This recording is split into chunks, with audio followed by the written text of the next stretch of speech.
The Book of Mark, Chapter 9. He said to them, "Most certainly I tell you, there are some standing here who will in no way taste death until they see God's kingdom come with power." After 6 days, Jesus took with him Peter, James, and John, and brought them up onto a high mountain privately by themselves, and he was changed into another form in front of them.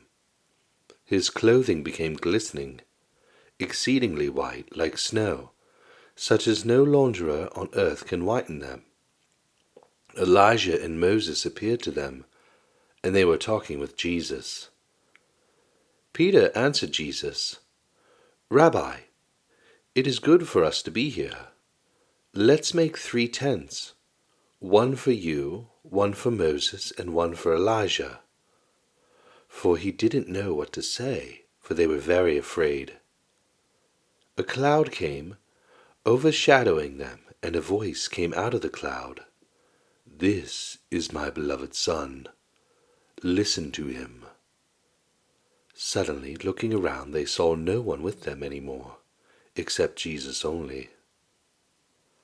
As they were coming down from the mountain, he commanded them that they should tell no one what things they had seen, until after the Son of Man had risen from the dead. They kept saying to themselves, questioning what the rising from the dead meant. They asked him, saying, "Why do the scribes say that Elijah must come first?" He said to them, "Elijah indeed comes first and restores all things. How is it written about the Son of Man, that he should suffer many things and be despised? But I tell you that Elijah has come, and they have also done to him whatever they wanted to do, even as it is written about him." Coming to the disciples, he saw a great multitude around them, and scribes questioning them. Immediately all the multitude, when they saw him, were greatly amazed, and running to him, greeted him. He asked the scribes, "What are you asking them?" One of the multitude answered, "Teacher, I brought to you my son, who has a mute spirit, and wherever it seizes him, it throws him down, and he foams at the mouth, grinds his teeth, and becomes rigid. I asked your disciples to cast it out, and they weren't able." He answered him, "Unbelieving generation, how long shall I be with you? How long shall I bear with you? Bring him to me." They brought him to him, and when he saw him, immediately the spirit convulsed him, and he fell on the ground, wallowing and foaming at the mouth. He asked his father, "How long has it been since this has been happening to him?" He said, "From childhood. Often it has cast him both into the fire and into the water to destroy him. But if you can do anything, have compassion on us and help us." Jesus said to him, "If you can believe, all things are possible to him who believes." Immediately the father of the child cried out with tears, "I believe, help my unbelief." When Jesus saw that a multitude came running together, he rebuked the unclean spirit, saying to him, "You mute and deaf spirit, I command you, come out of him, and never enter him again." After crying out and convulsing him greatly, it came out of him. The boy became like one dead, so much that most of them said, "He is dead." But Jesus took him by the hand and raised him up, and he arose. When he had come into the house, his disciples asked him privately, "Why couldn't we cast it out?" He said to them, "This kind can come out by nothing but by prayer and fasting." They went out from there and passed through Galilee.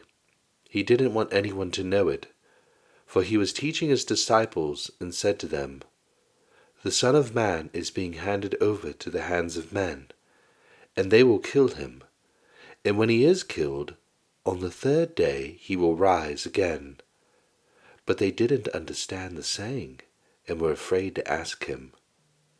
He came to Capernaum, and when he was in the house, he asked them, "What were you arguing among yourselves on the way?" But they were silent, for they had disputed with one another on the way about who was the greatest.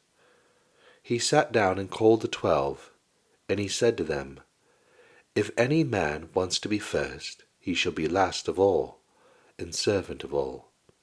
He took a little child and set him in the middle of them.